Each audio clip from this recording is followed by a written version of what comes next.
Well, here goes nothing.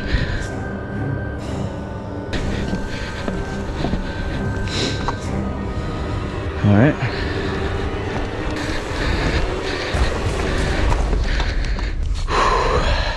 All right, you got this. Drop it!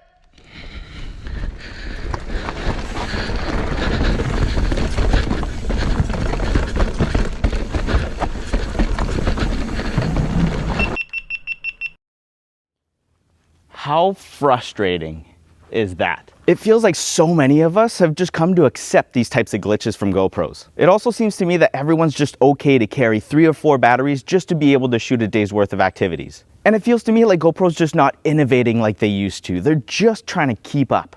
Keep up to who, you might be wondering? How about brands like DJI that make these very reliable cameras with these really nice, innovative magnetic mounts? But for me, gimmicky mounts are not a priority. The things that I care about are image and sound quality first and foremost. I just want to be able to mount one camera to my helmet, ride the trail or feature just once, and be able to take that footage, make it horizontal for YouTube. Oh yeah. Okay. Nice and slow. Or crop it in vertical for TikTok, Instagram, and Shorts. Oh yeah. Woo! And both of those don't matter if the camera's just not reliable. So I'm switching platforms and I got myself a new camera. This is the Insta360 X3. And since I won't be needing that GoPro anymore, this will be the last video I ever shoot with it. So back to my new camera. I've been using the X3 all summer and I've been loving it, but it's not exactly perfect. So let me show you all of the ways that I feel this little guy is much better than my GoPro, and some of the ways that I feel like this could get better. First off, it's the incredibly long battery life. There have been very few rides this summer where I've had to switch the battery out of this X3. The GoPro would have needed at least 2 battery changes, if not 3. Second thing I'm stoked with this camera is that it's a 360 camera. It's got lenses on both sides. It records a 5.7K full 360 bubble around it, and then you can reframe it later in your computer or on your phone. It's one extra step in the editing process, but to me, being able to ride the trail once or that gnarly feature just one time and be able to reframe it and get multiple shots from it is priceless. With this camera, this never happens anymore.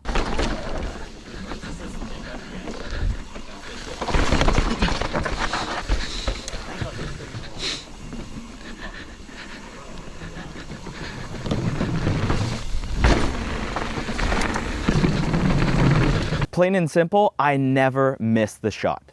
Speaking of multiple shots, the third reason I love this thing is that I can be so creative with it. I can mount this guy pretty much anywhere and it'll never look bad or boring. Most of the mounts and poles you can use with this pretty much get deleted and stitched out of the picture automatically.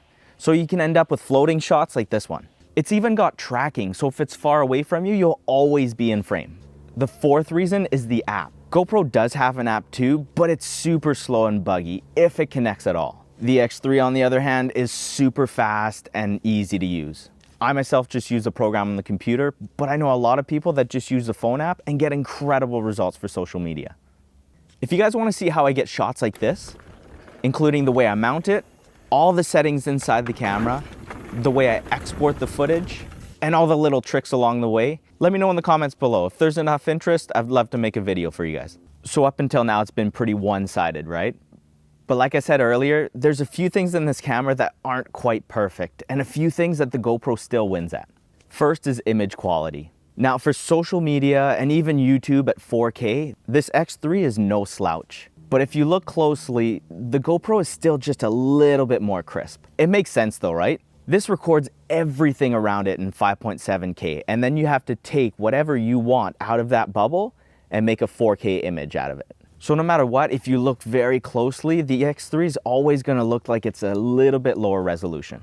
Maybe the new camera will be 8K 360, and that'll give you very crisp 4K footage. And when they make a new camera, I hope they improve the scratch resistance of their lenses. This happened to me the second day shooting with this camera.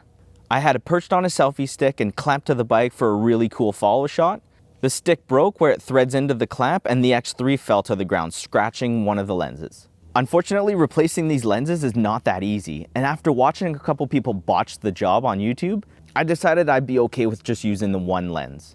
The camera's on the chin mount of my full face most of the time anyways, and I'm filming forward, so not a big deal. So there's another point for the GoPro for durability and fixability. Replacing the lens cover on the GoPros is very cheap, quick, and easy. If anybody from Insta360 sees this and they want to help me fix the camera or get it replaced, help a brother out. I still love this thing, even if I can only use half of it. The last thing that I think the GoPro is slightly better at, and this will be subjective, this is my opinion, not everybody will feel the same, is the smaller form factor. GoPros are smaller and square, so they fit in tighter places. Mounting the X3 here or here just kind of looks goofy. Okay, tell me this doesn't look like a unicorn. And if I take just one more face plant with it mounted to the chin bar of my full face, and I'm gonna scratch the only good lens I have left. So in closing, I'm gonna try to get my final thoughts out before this GoPro battery dies.